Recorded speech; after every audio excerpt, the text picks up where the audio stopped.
ನಮಸ್ತೆ ಸರ್. ನಮಸ್ತೆ. We are MBA student sir from UBDT college. Sir ನಮಗೆ ಕಾಲೇಜಲ್ಲಿ ಒಂದು ಪ್ರಾಜೆಕ್ಟ್ ಕೊಟ್ಟಿದೆ ಸರ್, ಸಕ್ಸಸ್ಫುಲ್ ಬಿಸ್ನೆಸ್ ಓನರ್ದು ಇಂಟರ್ವ್ಯೂ ಮಾಡಿ ಇನ್ಫಾರ್ಮೇಷನ್ ಕಲೆಕ್ಟ್ ಮಾಡಿ ಅಂತ. ನಾವು ದಾವಣಗೆರೆಯಲ್ಲಿ ಸರ್ಚ್ ಮಾಡಿದಾಗೆ famous dance class the virus ಅಂತ ಗೊತ್ತಾಯಿತು. ಸೊ ನಿಮ್ಮ ಜೊತೆ ಇಂಟ್ರ್ಯಾಕ್ಟ್ ಮಾಡಿ ಹೇಗೆ ಸ್ಟಾರ್ಟ್ ಆಯಿತು, ಹೇಗೆ ರನ್ ಆಗ್ತಿದೆ ಅಂತ ಇನ್ಫಾರ್ಮೇಷನ್ ಕಲೆಕ್ಟ್ ಮಾಡ್ಬೇಕು ಸರ್. Okay, fine. ನಿಮ್ಮ ಹೆಸರೇನು ಸರ್? ನನ್ನ ಹೆಸರು ದಯಾನಂದ್ ಅಂತ ಹೇಳ್ಬಿಟ್ಟು.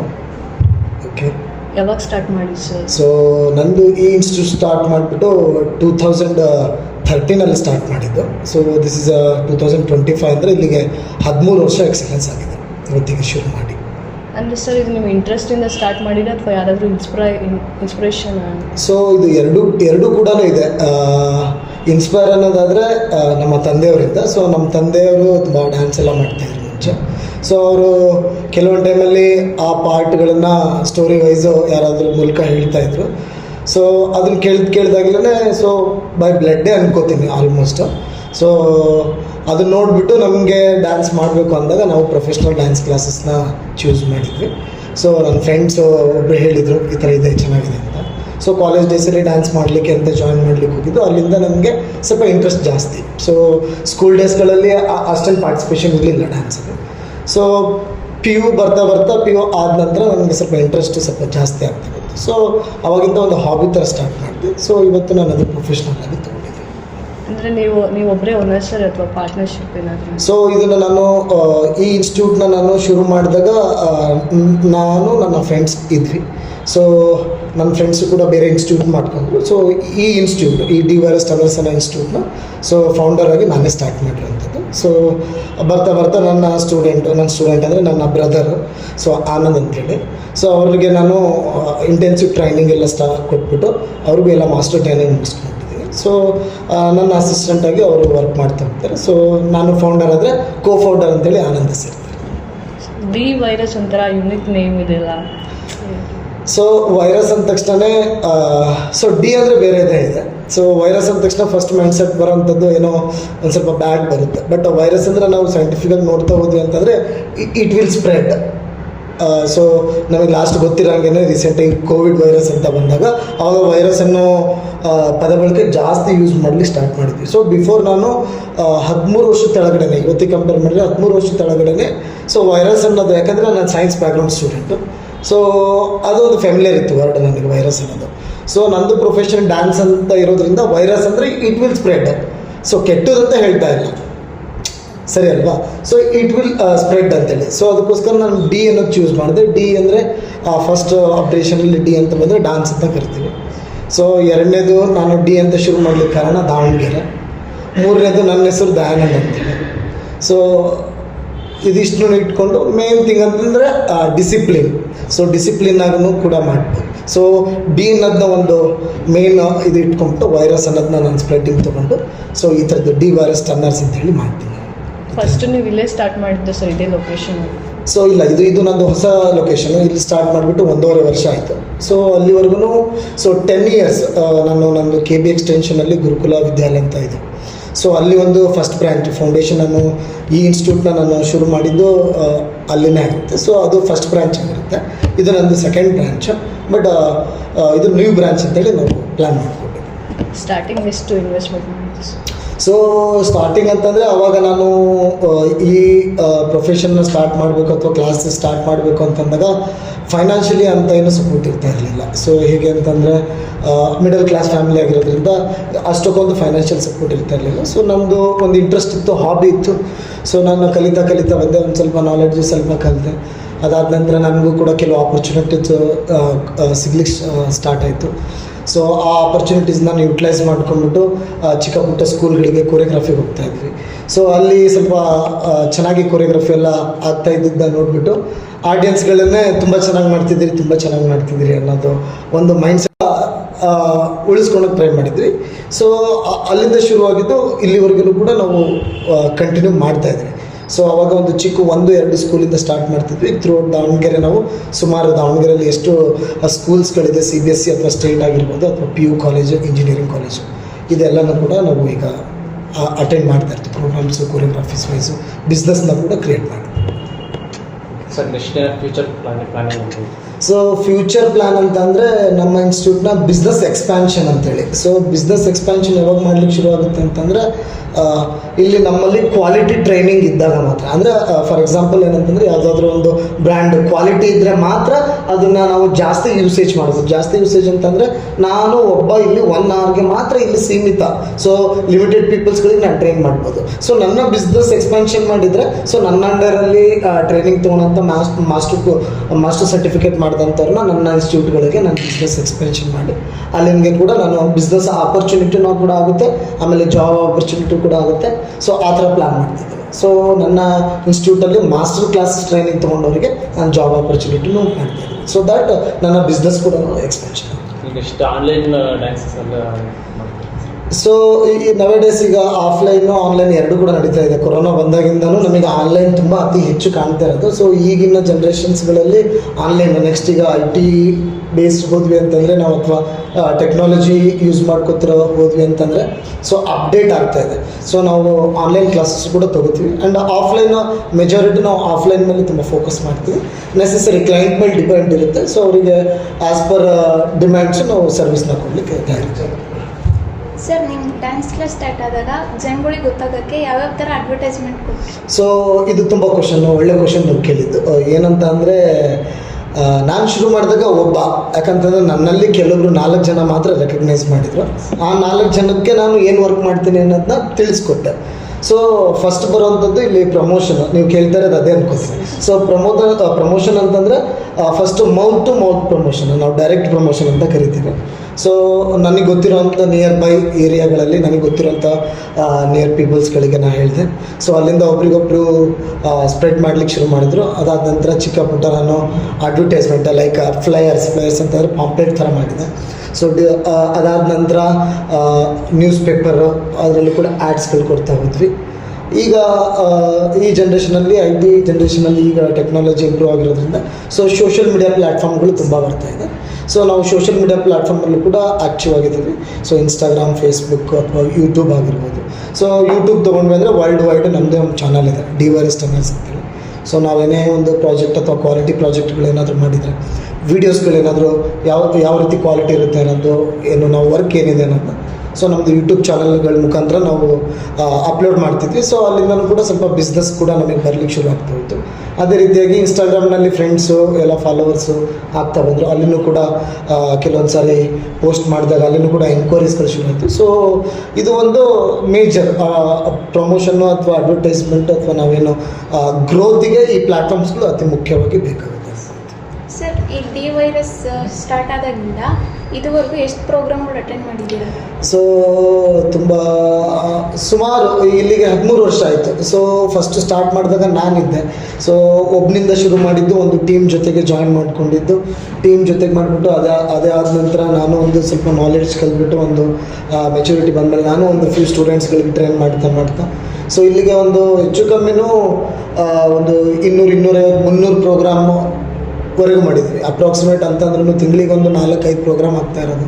ಸೊ ವರ್ಷಕ್ಕೆ ಏನಿಲ್ಲ ಅಂದ್ರೂ 12 ತಿಂಗಳು, 12 ಇಂಟು ಟ್ವೈಸ್ ಮಾಡ್ತಾ ಹೋದ್ರೆ 25-30. ಆಮೇಲೆ ಚಿಕ್ಕ ಪುಟ್ಟ ಸ್ಕೂಲು ಕಾಲೇಜು ಪ್ರೋಗ್ರಾಮ್ಸ್ಗಳು ಇರೋಂಥದ್ದು. ಆಮೇಲೆ ಹೋಗ್ತಾ ನಾವು ಶೋಸ್ಗಳು ಮಾಡಿದಷ್ಟು ಶುರು ಮಾಡಿದ್ವಿ. ಕೊರಿಯೋಗ್ರಫೀಸ್ಗಳು ಮಾಡ್ಲಿಕ್ಕೆ ಶುರು ಮಾಡಿದ್ವಿ. ಕೊರಿಯೋಗ್ರಫೀಸ್ ಅಂದಾಗ ಸಿಕ್ಕಾಪಟ್ಟೆ ಪ್ರೋಗ್ರಾಮ್ಸ್ಗಳು ಆಗ್ತದೆ. ಸ್ಕೂಲ್ಸ್ ಅಂದಮೇಲೆ ಥ್ರೂಔಟ್ ದಾವಣಗೆರೆ ನಮ್ದೀಗ ಗ್ಲೋಬಲಿ ಚೆನ್ನಾಗಿ ನಡೀತಾ ಇದೆ. ಸೊ ಅರ್ಬನ್ಸ್ ಏರಿಯಾಕ್ಕೆ ಕಂಪೇರ್ ಮಾಡಿದರೆ ಇಲ್ಲಿ ನಮ್ಮದು ಸ್ವಲ್ಪ ಡ್ಯಾನ್ಸ್ ನಾಲೆಡ್ಜು ಅಥವಾ ಸರ್ಕ್ಯುಲೇಷನ್ ತುಂಬ ಚೆನ್ನಾಗಿದೆ. ಸೊ ಹಂಗಾಗಿ ಆಲ್ಮೋಸ್ಟ್ ಅವಾಗಲಿಂದನೂ ತುಂಬ ನೇರವಾಗಿ ತುಂಬ ಜನ ಕ್ವಾಲಿಟಿನ ನೋಡಿಬಿಟ್ಟು ಸೊ ಜಾಸ್ತಿ ಇನ್ವೈಟ್ ಮಾಡ್ತಾರೆ. ಸೊ ಆಲ್ಮೋಸ್ಟ್ ಸುಮಾರು ಫಂಕ್ಷನ್ಸ್ಗಳು ಮೋರ್ ದ್ಯಾನ್ 300 ಪ್ರೋಗ್ರಾಮ್ಸ್ಗಳನ್ನು ಅಟೆಂಡ್ ಮಾಡಿದೆ. So that to be quality, ಎಲ್ಲ ಕ್ವಾಲಿಟಿ ಆದ ಪ್ರೋಗ್ರಾಮು. ಕಾರ್ಪೊರೇಟ್ ಶೋಸ್ ಅಂತ ಏನು ಕರಿತೀವಲ್ಲ ಆ ಲೆವೆಲ್ ಪ್ರೋಗ್ರಾಮ್ಸ್ಗಳನ್ನು ಕೂಡ ಅಟೆಂಡ್ ಮಾಡಿ ನ್ಯಾಷನಲ್ ಲೆವೆಲೆಲ್ಲ ಪಾರ್ಟಿಸಿಪೇಟ್ ಮಾಡಿ. ಸೊ ನ್ಯಾಷನಲ್ ಲೆವೆಲ್ ಅಂತಂದರೆ ನಾನು ಈಗ ನಿಮಗೆ ಎಕ್ಸ್ಪ್ಲೇನ್ ಮಾಡಿ ಹೇಳಿರೋವಂಥದ್ದು shows level business wise. So national level ಅಂತಂದರೆ ಕಾಂಪಿಟೇಷನ್ ಲೆವೆಲಿಗೆ ಬರುತ್ತೆ. ಸೊ ಕಾಂಪಿಟೇಷನ್ ಅಂತಂದಾಗ್ಲೂ ಅದೊಂದು ಪ್ರೋಗ್ರಾಮ್ನೇ, ಬಟ್ ಅದು ಕಾಂಪಿಟೇಟಿವ್ ಆಗಿ ತೊಗೊತೀವಿ, ಅದೊಂದು ಸ್ಪರ್ಧೆ ಥರ ತೊಗೊತೀವಿ. ಸೊ ಅಲ್ಲಿ ಹೇಗಿರುತ್ತೆ ಅಂತಂದರೆ ನಾವು ಎಂಟರ್ಟೈನ್ಮೆಂಟು ಜೊತೆಗೇ ಸ್ವಲ್ಪ ಕಾಂಪಿಟೇಟಿವ್ ಟ್ರೈನಿಂಗ್ನ ಜಾಸ್ತಿ ಮಾಡ್ತಾ ಇರೋದು. ಸೊ ಕಾಂಪಿಟೇಟಿವ್ ಟ್ರೈನಿಂಗ್ ಇದ್ದಾಗ ನಮ್ಮ ಬಿಸ್ನೆಸ್ ಗ್ರೋತ್ ತುಂಬ ಚೆನ್ನಾಗಿರ್ತದೆ. ಸೊ ಹಾಗಾಗಿ ನಾವು ಕಾಂಪಿಟೇಷನ್ ಓರಿಯೆಂಟೆಡ್ ವರ್ಕು ಕೂಡ ಮಾಡ್ತಾ ಇರ್ತಿದ್ವಿ. So almost through out Karnataka ನಾವು ಟೂರ್ ಮಾಡಿದ್ದೀವಿ. So near by almost first second third each ಯಾವುದೇ ಕಾಂಪಿಟೇಷನ್ ಹೋದ್ರೂ ಬಿಗಿನಿಂಗ್ ಡೇಸ್ಗಳಲ್ಲಿ ಸ್ವಲ್ಪ ಕಡಿಮೆಯಿಂದ ಸ್ಟಾರ್ಟ್ ಮಾಡಿದ್ದು.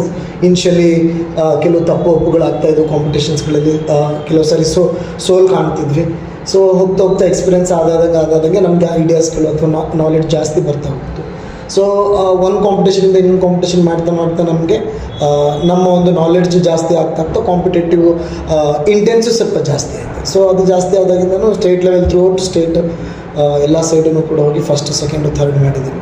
ಆ್ಯಂಡ್ ಗ್ರೂಪ್ ಆಗಿರ್ಬೋದು ಅಥವಾ ಸೋಲೋ ಕ್ಯಾಟಗರಿಯಲ್ಲಿ ಆಗಿರ್ಬೋದು ಎಲ್ಲ ಥರದ್ದು ಪ್ರೈಸು ಚಾಂಪಿಯನ್ಶಿಪ್ ಟ್ರೋಫಿ ಮಾಡಿದ್ದೀವಿ. ನ್ಯಾಷನಲ್ ಲೆವೆಲಲ್ಲಿ ಸುಮಾರು ಒಂದು 10ರಿಂದ 12 ನ್ಯಾಷನಲ್ ಲೆವೆಲ್ ಡ್ಯಾನ್ಸ್ ಕಾಂಪಿಟೇಷನ್ಸ್ಗಳು ಅಟೆಂಡ್ ಮಾಡಿದ್ದೀವಿ. ಸೊ ರೀಸೆಂಟ್ಲಿ ಒಂದು ಮುಂಬೈಯಲ್ಲಿ ನಡೀತು. ಸೊ ಔಟ್ ಆಫ್ ಒಂದು 45 ಟೀಮ್ಸಲ್ಲಿ ಒಂದು 17ನೇ ಸ್ಥಾನ ತೊಗೊಂಡಿದ್ವಿ. ಸೊ ಕರ್ನಾಟಕದಿಂದ ಸೆಲೆಕ್ಟ್ ಆಗಿರುವಂಥದ್ದು 2ರಿಂದ 3 ಟೀಮ್ ಇತ್ತು. ಜೂನಿಯರ್ ಕ್ಯಾಟಗರಿಯಲ್ಲಿ 1 ಟೀಮು, ಅಡಲ್ಟ್ ಕ್ಯಾಟಗರಿಯಲ್ಲಿ 2 ಟೀಮ್ ಇತ್ತು. ಸೊ ಆ 2 ಕ್ಯಾಟಗರಿಯಲ್ಲಿ ದಾವಣಗೆರೆಯಿಂದ 1 ಟೀಮ್ ಸೆಲೆಕ್ಟ್ ಆಗಿತ್ತು, ಅದು ನಮ್ಮ ಟೀಮ್ ಆಗಿತ್ತು. ನೀವೇನು ನಂಬರ್ 1 ಬಿಸ್ನೆಸ್ಸು ಅಥವಾ ಯಾವ ಇನ್ಸ್ಟಿಟ್ಯೂಟ್ ಅಂತ ಹೇಳ್ಕೊಂಬಂದಿಲ್ಲ. ಸೊ ಆ ಕ್ರೈಟೇರಿಯಾದಲ್ಲಿ ಸೊ ನಮ್ಮದು ಕರ್ನಾಟಕದಿಂದ ದಾವಣಗೆರೆಯಿಂದ ನಮ್ಮ ಟೀಮ್ ಸೆಲೆಕ್ಟ್ ಮಾಡಿದ್ದು. ಸೊ ಅದರಲ್ಲಿ ನ್ಯಾಷನಲ್ ಲೆವೆಲ್ ಕಾಂಪಿಟೇಷನಲ್ಲಿ 70th ಪ್ಲೇಸ್ ತೊಗೊಂಡಿದ್ದು. ನೆಕ್ಸ್ಟ್ ಟೈಮ್ 100% ಫಸ್ಟ್ ಸೆಕೆಂಡ್ ಥರ್ಡಲ್ಲೂ ಮೆಡಲ್ ಮಾಡಿ ಮಾಡ್ತೀವಿ. ಸರ್ ಡ್ಯಾನ್ಸ್ ಅಂತ ಬಂದಾಗ ನಿಮ್ಮ ರೋಲ್ ಮಾಡಲ್ ಯಾರು? ಸೊ ಡ್ಯಾನ್ಸ್ ಅಂತ ಬಂದಾಗ ನನಗೆ ರೋಲ್ ಮಾಡಲು ಅನ್ನೋದು ಸೊ ಈಗ ಈ ಕ್ವಶನ್ ನನಗೂ ಒಂದು ಸ್ವಲ್ಪ ಕನ್ಫ್ಯೂಷನ್ ಆವಾಗಲಿಂದನೂ ಕ್ರಿಯೇಟ್ ಆಗ್ತಾಯಿತ್ತು. ಯಾಕಂತಂದರೆ ನಾನು ಫಸ್ಟಿಂದನೂ ಬಿಗಿನಿಂಗಿಂದನೂ ಕೂಡ ಡ್ಯಾನ್ಸ್ ಮಾಡ್ತಾ ಬಂದವನಲ್ಲ.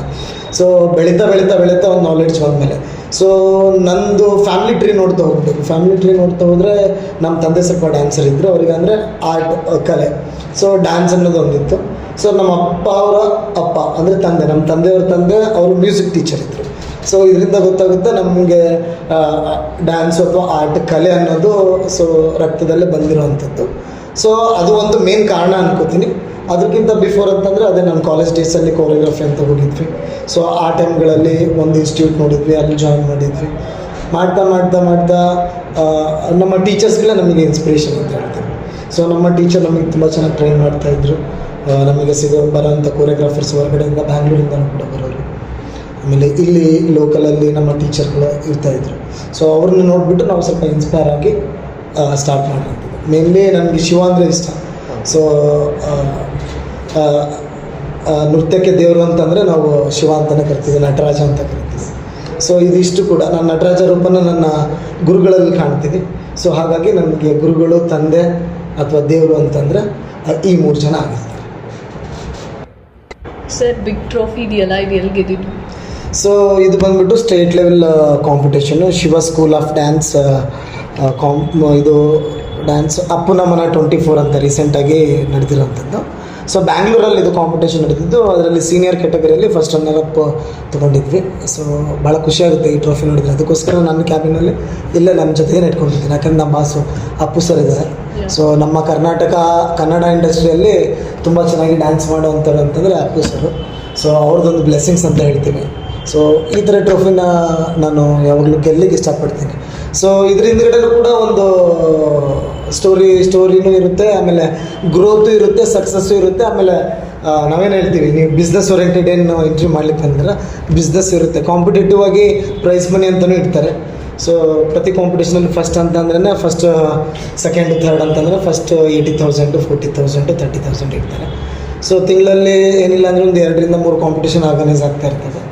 So first second third win ಮಾಡ್ತಾನೆ ಇರ್ತೀವಿ. ಇದೊಂಥರ ನಮಗೆ ಕಾಂಪಿಟೇಷನ್ ಅನ್ನೋದು ಕೂಡ ಒಂಥರ ಆ ಗ್ರೋತಿಗೆ ತುಂಬ ಚೆನ್ನಾಗಿ, ಫೈನಾನ್ಷಿಯಲಿ ಕೂಡ ಗ್ರೋತ್ ಚೆನ್ನಾಗಿರ್ತೀವಿ. ಆಮೇಲೆ ನಮ್ಮ ಪ್ಯಾಷನ್ ಕಡೆಗೂ ಕೂಡ ಗ್ರೋತ್ ಇರುತ್ತೆ. ಸೊ ಇದು ನಮಗೆ ಸಾಕ್ಷಿ ಅಂತ ಏನು ನಾವೇನು ಮಾಡ್ತಾ ಇರೋದಕ್ಕೆ ಇದೆಲ್ಲ ಸಾಕ್ಷಿ ಆಗುತ್ತೆ. ಡ್ಯಾನ್ಸಿಂಗ್ ಸ್ಟೈಲ್ ಅಂತಂದರೆ ನಮ್ಮದು ವೆಸ್ಟರ್ನ್ ಬೇಸ್ ಡ್ಯಾನ್ಸ್ ಸ್ಟೈಲ್ ಆಗಿರೋದ್ರಿಂದ ಹಿಪ್-ಹಾಪು, ವೆಸ್ಟರ್ನು, ಕಾಂಟೆಂಪ್ರರಿ, ಫ್ರೀ ಸ್ಟೈಲು, ಆಮೇಲೆ ಅರ್ಬನ್ನು, ಕ್ರಂಪಿಂಗು, ಸ್ವ್ಯಾಗು, ಈ ಥರದ ಆ ಟ್ರೆಂಡಿಂಗ್ ಸ್ಟೈಲ್ಸ್ ಏನು ನಡೀತಾ ಇರ್ತಲ್ಲ ಇದನ್ನು ಹೇಳ್ಕೊಡ್ತೀವಿ.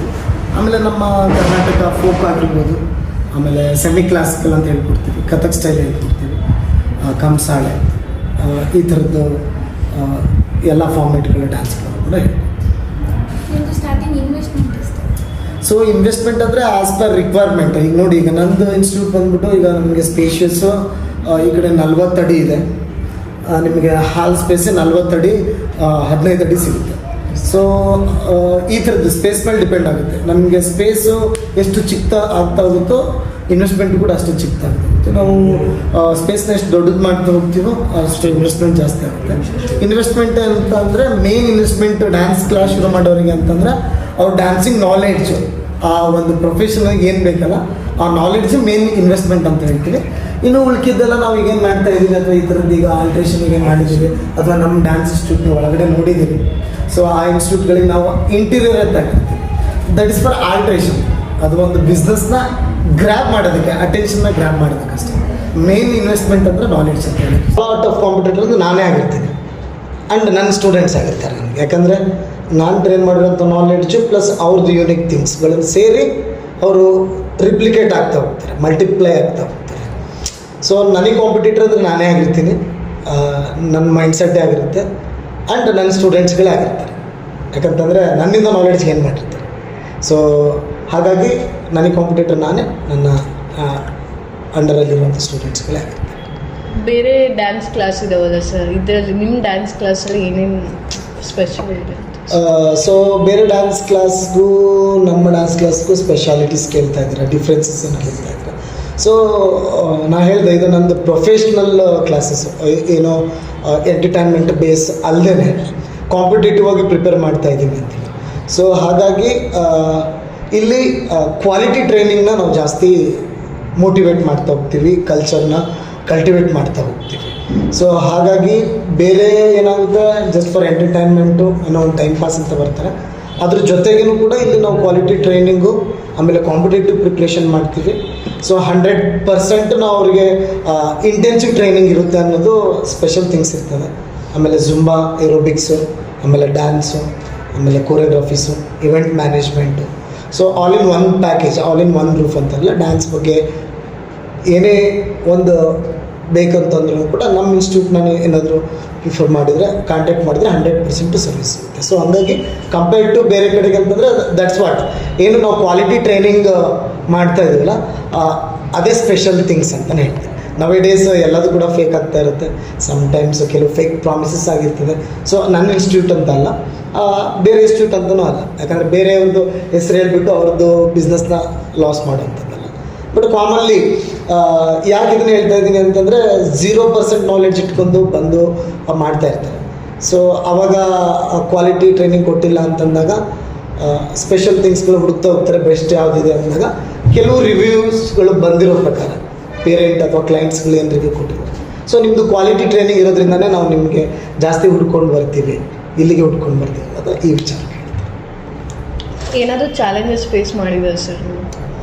ಸೊ ನಾನು ಮಿಡಲ್ ಕ್ಲಾಸ್, ನಾನು ಆಗಲೇ ಹೇಳಿದೆ ನಿಮಗೆ, ನಾನು ಮಿಡಲ್ ಕ್ಲಾಸ್ ಫ್ಯಾಮಿಲಿ. ಅಂದರೆ ನನ್ನ ತಂದೆ ಆಟೋ ಡ್ರೈವರ್ ಇದ್ದರು. ಸೊ ಆಟೋ ಡ್ರೈವರ್ ಅಂತಂದರೆ ದಿನಕ್ಕೆ ಒಂದು 300-400 ರೂಪಾಯಿ ಅವಾಗ. ಸೊ ನಾನು ಒಂದು ಡಿಗ್ರಿ ಲೆವೆಲ್ಲಿ ಬರಬೇಕು ಅನ್ನೋ ಟೈಮಲ್ಲಿ. ಸೊ ಮಿಡಲ್ ಕ್ಲಾಸ್ ಫ್ಯಾಮಿಲಿ ಅಂದರೆ ಆಲ್ಮೋಸ್ಟ್ ಗೊತ್ತಿರುತ್ತೆ, ಫೈನಾನ್ಷಿಯಲಿ ಅಷ್ಟು ಫಿಟ್ ಇರೋಲ್ಲ. ಸೊ ಆಸೆ ಆಕಾಂಕ್ಷೆಗಳು ಭಾಳ ಜಾಸ್ತಿ ಇರುತ್ತೆ, ತುಂಬ ಡ್ರೀಮ್ ಮಾಡ್ತೀವಿ, ಕನಸು ಕಾಣ್ತೀವಿ. ಸೊ ಅಲ್ಲಿಂದ ಶುರುವಾಗಿದ್ದು ಫೈನಾನ್ಷಿಯಲ್ ಅಂತ ಹೇಳ್ತಾ ಹೋಗ್ತೀನಿ. ಬಟ್ ನಮ್ಮ ತಂದೆ ತಾಯಿ ಆಗಿರ್ಬೋದು, ಓದಲಿಕ್ಕಾಗಿರ್ಬೋದು, ನಂದು BSc ಗ್ರ್ಯಾಜುಯೇಟ್ ನಾನು. ಸೊ ಸೈನ್ಸ್ ಬ್ಯಾಕ್ಗ್ರೌಂಡ್ ಇರೋನು. ಸೊ ನಾನು ಆ ಡಿಗ್ರಿ ಮುಗಿದ್ದಾನೆ ನಾನು ಡ್ಯಾನ್ಸ್ನ ನಾನು ಪ್ರೊಫೆಷ್ನಲ್ಲಾಗಿ ತೊಗೊಳ್ತಾ ಬಂದೆ. ಸೊ ಅಲ್ಲಿಂದ ನನ್ನ ಕ್ಯಾರಿಯರ್ನ ನಾನು ಡ್ಯಾನ್ಸ್ ಕಡೆಗೇ ತೊಗೊಳ್ತಾ ಬಂದೆ. ಸೊ ಅಲ್ಲಿಂದ ನನಗೆ ಫೈನಾನ್ಷಿಯಲ್ ಒಂದೇ ಪ್ರಾಬ್ಲಮ್ ಇತ್ತು, ಅದು ಅಂದ್ಬಿಟ್ಟು ಆಮೇಲೆ ನನಗೆ ಬ್ಯಾಕ್ ಸಪೋರ್ಟ್ ಯಾರೂ ಇರ್ತಾ ಇರಲಿಲ್ಲ. ನಾನಿದ್ದೀನಿ ನೀವು ಮಾಡಿ ಅನ್ನೋ ರೀತಿಯಲ್ಲಿ ಯಾವುದೇ ರೀತಿ ಸಪೋರ್ಟ್ ಇರಲಿಲ್ಲ. ಸೊ ಎಲ್ಲದಕ್ಕೂ ಗ್ರೌಂಡ್ ಲೆವೆಲಲ್ಲಿ ನಾನೇ ಓಡಾಡಬೇಕಿತ್ತು, ನಾನೇ ಮಾಡಬೇಕಿತ್ತು. ಅದು ಒಂದು ಟಫ್ ಸಿಚುವೇಶನ್. ಸೊ ಅವತ್ತು ನಾನು ಸ್ಟಾರ್ಟ್ ಮಾಡಿದಾಗ ಅಲ್ಲಿಂದ ಎಲ್ಲ ಥರದ ಸ್ಟ್ರಗಲ್ಸ್ಗಳು ತುಂಬ ಫೈನಾನ್ಷಿಯಲ್ ಅಥವಾ ಬ್ಯಾಕ್ ಸಪೋರ್ಟು ಬ್ಯಾಕ್ ಎಂಡಲ್ಲಿ, ಆಮೇಲೆ ಮುಂದ್ಗಡೆ ಕಾಂಪಿಟೇಟಿವ್ ಹೋಗುವಾಗ ಸೊ ಈ ಥರದ್ದೆಲ್ಲ ಫೈನಾನ್ಷಿಯಲಿ ತುಂಬ ಪ್ರಾಬ್ಲಮ್ ಬರ್ತಾಯಿತ್ತು. ಬಟ್ ಅವತ್ತಿಂದ ನಾನು ಇವತ್ತಿನವರೆಗೂ ಇಲ್ಲಿಗೆ 13 ವರ್ಷ ಆಯಿತು. ಈಗ ಫೈನಾನ್ಷಿಯಲ್ ಗ್ರೋತ್ ತುಂಬ ಕಾಣ್ತಾ ಇದ್ದೀನಿ. ಸೊ ಅದಕ್ಕೆ ಕಾರಣ ಏನಪ್ಪ ಅಂತಂದರೆ ಕನ್ಸಿಸ್ಟೆನ್ಸಿ ಅಂತ ಕರಿತೀವಿ. So dedication is completely different. Dedication ಅಂದರೆ ಅದಕ್ಕೆ ನಾವು ಭಾರಿಯಾಗಿ ಕೆಲಸ ಮಾಡುವಂಥದ್ದು. ಬಟ್ ಇಲ್ಲಿ ನಾನು ಕನ್ಸಿಸ್ಟೆನ್ಸಿ ಅಂತ ಏನಕ್ಕೆ ಯೂಸ್ ಮಾಡ್ತಾ ಇದ್ದೀನಿ ಅಂತಂದರೆ ಸಕ್ಸಸ್ಸಿಗೆ ಅದು ಒಂದೇ ಒಂದು ವೇ ಇರುವಂಥದ್ದು. ಸೊ ಹಾಗೇ ಆಗುತ್ತೆ, ಆಗ್ಲಾರದು ಯಾವುದೂ ಇಲ್ಲದೆ ಇಲ್ಲ. ಸೊ ಪ್ರೊಸೆಸ್ನ ಟ್ರಸ್ಟ್ ಮಾಡಿದೆ ನಾನು. ಸೊ ಎಕ್ಸ್ಪೀರಿಯೆನ್ಸಿಗೆ ಒಂದು 13 ವರ್ಷ ತೊಗೊಂಡೆ. 13 ವರ್ಷದಲ್ಲಿ ಗ್ರೋತ್ ಕಾಣ್ತಾ ಇದ್ದೀನಿ. ಸೊ ನೇಮ್ ಮಾಡ್ತಾ ಇದ್ದೀನಿ. ನೆಕ್ಸ್ಟ್ ಫ್ಯೂ ಇಯರ್ಸಲ್ಲಿ ಎಕ್ಸ್ಪೆನ್ಷನ್ನು ಕೂಡ ಆಗುತ್ತೆ. ಸೊ ಇದನ್ನು ಮಾತ್ರ ನಾನು ಇಷ್ಟು ಹೇಳ್ಬೋದು. ಸರ್ ನಿಮ್ಮ ಟೈಮಿಂಗ್ಸ್? ಸೊ ನಮ್ಮದು ಶೆಡ್ಯೂಲ್ಸು ಇನ್ಸ್ಟಿಟ್ಯೂಟ್ ಶೆಡ್ಯೂಲ್ಸ್ ಹೇಗಿರುತ್ತೆ ಅಂದರೆ ಮಾರ್ನಿಂಗ್ ಆ್ಯಂಡ್ ಈವ್ನಿಂಗ್ ಬ್ಯಾಚಸ್ ಈ ಥರ ಪ್ಲ್ಯಾನ್ ಮಾಡಿದ್ದೀವಿ twice in a day.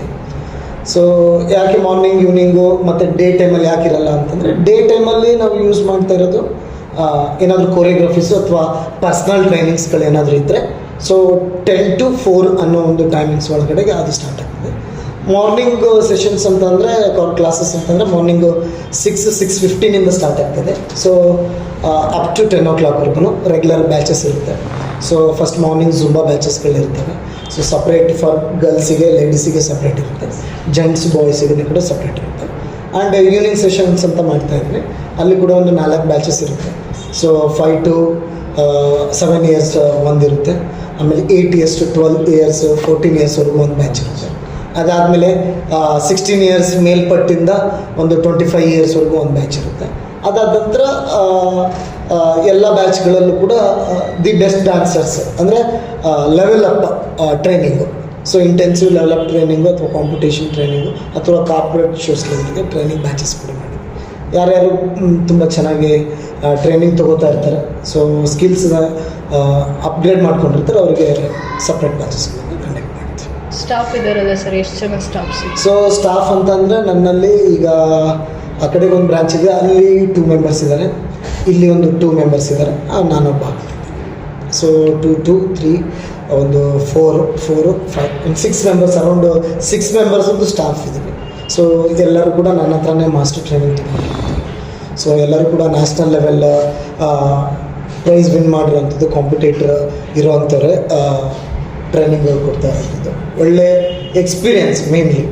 So ಅವರು ನನ್ನ ಹತ್ರ ಕಲ್ತಿರೋವಂಥ ಎಕ್ಸ್ಪೀರಿಯೆನ್ಸು, ಆಮೇಲೆ ನಾಲೆಡ್ಜ್ ಗೇನ್ ಮಾಡಿರೋವಂಥದ್ದು, ಅವ್ರು ಪರ್ಫಾರ್ಮ್ ಮಾಡಿರೋವಂಥ ಎಕ್ಸ್ಪೀರಿಯೆನ್ಸು, ಅವ್ರದ್ದು ಟೆಕ್ನಿಕ್ಸು, ಅದು ಎಲ್ಲದೂ ಕೂಡ ತುಂಬ ನೀಟಾಗಿ ಗೊತ್ತಿರ್ತದೆ. ಸೊ ಹಾಗಾಗಿ ನಾನು ಸರ್ಟಿಫೈ ಮಾಡಿರೋಂಥ ಸ್ಟಾಫ್ಗಳನ್ನು ನನ್ನ ಇನ್ಸ್ಟಿಟ್ಯೂಟಲ್ಲಿ ಟ್ರೈನಿಂಗ್ ಇಟ್ಕೊಳ್ತೇನೆ. Thank you sir. ಇವರ ಯಂಗ್ ಎಂಟರ್ಪ್ರೈನರ್ ಅಂತ ಹೇಳ್ಬೋದು. Thank you. ನೀವು ಕೂಡ ಇಲ್ಲಿ ಬಂದು ನಮಗೆ ದಾವಣಗೆರೆಯಲ್ಲಿ ಒಂದು ಒಳ್ಳೆಯ institute, best institute, number 1 institute ಯಾವುದು ಅನ್ನೋದಲ್ಲಿ ನಮ್ಮ ಇನ್ಸ್ಟಿಟ್ಯೂಟ್ನ ಚೂಸ್ ಮಾಡಿರೋದು ನಮಗೆ ಖುಷಿ ಅನಿಸ್ತಾ ಇದೆ. ನಿಮಗೂ ಕೂಡ ಒಳ್ಳೆಯದಾಗಲಿ. ನಾನು ಒಂದೇನು ಹೇಳ್ತೀನಿ ಅಂತಂದರೆ, ಈ ಥರ ಪ್ರಾಜೆಕ್ಟ್ಸ್ಗಳು ನಿಮಗೆ ಕಾಲೇಜ್ಗಳಿಂದ ಏನಕ್ಕೆ ಕೊಡ್ತಾರೆ ಅಂತಂದರೆ, ದಟ್ಸ್ ವಾಟ್. ಈಗ ನೀವು ಟೀಮ್ ಥರ ಏನು ಬಂದಿದ್ದೀರಿ, ಈಗ ನಾವು ಆನ್ ಡಿಸ್ಪ್ಲೇಯಲ್ಲಿ ನಾವು ಇಷ್ಟು ಜನ ಕಾಣ್ತಾ ಇದ್ದೀವಿ, ಬಿಹೈಂಡ್ ದಿಸ್ ಸೀನ್ಸ್ ಅಂತಂದರೆ ನಿಮ್ಮ ಟೀಮ್ ಕಾಣ್ತಾ ಇದೆ. ಅದು ಕ್ಯಾಮ್ರಾ ಹೋಲ್ಡ್ ಮಾಡಿರೋರಾಗಿರ್ಬೋದು ಅಥವಾ ನೀವು ತಿಳ್ಕೊಳೋದಾಗಿರ್ಬೋದು, ಅಲ್ಲಿನೂ ಕೂಡ ನಿಂತ್ಕೊಂಡು ಯಾವ ಥರ ಇದೆ ಅಂತ ತಿಳ್ಕೊತಿದ್ದಾರೆ. ಏನಂತಂದರೆ ಬಿಸ್ನೆಸ್ಸು ಯಾವ ಥರ ಗ್ರೋತ್ ಅನ್ನೋದಕ್ಕಿಂತನೂ ಒಂದು ಲೈಫ್ ಸ್ಟೈಲಿಂದ ಹೇಗೆ ಹೋಗುತ್ತೆ. ಸೊ ಇದೆಲ್ಲ ಡಿಪೆಂಡ್ ಆಗೋಂಥದ್ದು, ಬಿಸ್ನೆಸ್ ಎಲ್ಲ ಡಿಪೆಂಡ್ ಆಗೋಂಥದ್ದು ಲೈಫ್ ಸ್ಟೈಲ್ ಮೇಲೇ ಆಗುತ್ತೆ. ಸೊ ರೆವೆನ್ಯೂ ಅದ್ರ ಪ್ರಕಾರನೇ ನಾವು ಜನ್ರೇಟ್ ಮಾಡ್ತಾ ಹೋಗ್ತೀವಿ, ಬಿಸ್ನೆಸ್ ಅದ್ರ ಪ್ರಕಾರನೇ ಮಾಡ್ತಾ ಹೋಗ್ತೀವಿ. That's what. ನಿಮಗೆ ಹೇಳ್ಕೊಡೋ ಲೆವೆಲಲ್ಲಿ ಕಲಿಯೋ ಟೈಮಲ್ಲಿ ನೀವು ಚೆನ್ನಾಗಿ ಕಲ್ತ್ರೆ ಅಂದರೆ ನಿಮ್ಮ ಬಿಸ್ನೆಸ್ ಕೂಡ ನೀವು ಚೆನ್ನಾಗಿ ಮಾಡ್ಬೋದು. ಲೈಕ್ ನೀವು ನನ್ನ ಹತ್ರ ಇಂಟ್ರೋಗೇಟ್ ಮಾಡಿದಾಗ ಕೆಲವು ಥಿಂಗ್ಸ್ಗಳು ನಾನು ಹೇಳಿದ್ರಲ್ಲಿ ನಿಮ್ಗೆ ಆಲ್ಮೋಸ್ಟ್ ಸಮಂಜಸವಾಗಿ ಇರುತ್ತೆ ಅಂದ್ಕೊಂಡಿದ್ದೀನಿ. ಯಾಕಂತಂದರೆ ಇದು ಲೈವಾಗಿ ನಾನು ಹೇಳಿರೋದ್ರಿಂದ, ನನ್ನ ಇನ್ಸ್ಟಿಟ್ಯೂಟ್ ನನ್ನದು ಬಯೋ ಆಗಿರೋದ್ರಿಂದ ಕೆಲವೊಂದು ನಿಮಗೆ ಕಲೀಲಿಕ್ಕೆ ಸಿಗುತ್ತೆ ಅಂದ್ಕೊಂಡಿದ್ದೀನಿ. That's what. ಇದೇ ಥರ ಟೀಮಾಗಿ ಕಲಿತಾ ಇದ್ದೀನಿ. ಡ್ಯಾನ್ಸಿಂಗ್ ಫೀಲ್ಡಲ್ಲಿ ಸರ್ ಪ್ಯಾಷನ್ ಅನ್ನೋದು ತುಂಬ ಇಂಪಾರ್ಟೆಂಟ್ ಆಗುತ್ತೆ. ಹೌದು. ಸೊ ಡ್ಯಾನ್ಸಿಂಗ್ ಫೀಲ್ಡಲ್ಲಿ ಪ್ಯಾಷನ್ ಅನ್ನೋದು ತುಂಬ ಇಂಪಾರ್ಟೆಂಟ್ ಆಗುತ್ತೆ. ಅದೇ ರೀತಿಯೂ ಕೂಡ ನಾನೇನು ಹೇಳ್ತೀನಿ ಅಂತಂದರೆ, ಪ್ಯಾಷನ್ ಜೊತೆಗೆ ಕಾನ್ಸಂಟ್ರೇಟ್ ಮಾಡಿ ನಾವು ಎಷ್ಟು ಮಟ್ಟಿಗೆ ಮಾಡ್ತೀವಿ ಅನ್ನೋದು. ಈಗ ಪ್ಯಾಷನ್ ಅಂತಂದರೆ ನನಗೆ ಇದೊಂದು ಇಷ್ಟ, ನಾನು ಇದೊಂಥರ ಮಾಡಬೇಕು ಅಷ್ಟೇ, ಇದೊಂದು ಪ್ಯಾಷನ್ ಆಗಿಬಿಡುತ್ತೆ. ಪ್ಯಾಷನಿಗೂ ಫ್ಯಾಷನ್ಗೂ ಭಾಳ ಡಿಫ್ರೆನ್ಸ್ ಇದೆ. ಪ್ಯಾಷನ್ ಅಂದರೆ ಇದು ಮಾಡಲಿಕ್ಕೆ ತೀರಲಿಕ್ಕೆ ಇದೆ, ನಾನು ಮಾಡಲೇಬೇಕು, ಇದರಲ್ಲಿ ನಾನು ಏನಾದರೂ ಮಾಡೇ ಮಾಡ್ತೀನಿ ಅನ್ನೋದು. ಫ್ಯಾಷನ್ ಅಂತಂದರೆ 4 ಜನಕ್ಕೆ ತೋರಿಸೋದಕ್ಕೋಸ್ಕರ. ಲೈಕ್ ಈಗ ಕೆಲವು ಕಾಲೇಜ್ ಕೊರಿಯೋಗ್ರಫೀಸ್ಗಳು ಹೇಗೆ ಬರ್ತವೆ ಅಂತಂದರೆ, ಏನಕ್ಕೆ ನಮ್ಮ ಡ್ಯಾನ್ಸ್ ಕ್ಲಾಸ್ ಚೂಸ್ ಮಾಡಿ, ಇಲ್ಲ ಸರ್ ಥ್ರೂಔಟ್ ದಾವಣಗೆರೆ ನೀವು ಚೆನ್ನಾಗಿ ಕೊರಿಯೋಗ್ರಫಿ ಮಾಡ್ತೀರಂತೆ, ಸೊ ಹಂಗಾಗಿ ಒಳ್ಳೆ ಕೊರಿಯೋಗ್ರಫಿ ಮಾಡ್ತೀರ ಅಂದರೆ ನಮಗೆ ಡ್ಯಾನ್ಸ್ ಚೆನ್ನಾಗಿ ಬರೋಲ್ಲ, ಸೊ ಒಳ್ಳೆ ಕೊರಿಯೋಗ್ರಾಫರ್ ಅಂತ ಅಂದರೆ ಚೆನ್ನಾಗಿ ಹೇಳ್ಕೊಡ್ತೀರಾ ಅಲ್ಲ. ಸೊ ಅದೊಂದು ಪ್ಯಾಷನ್ ಅಷ್ಟೇ.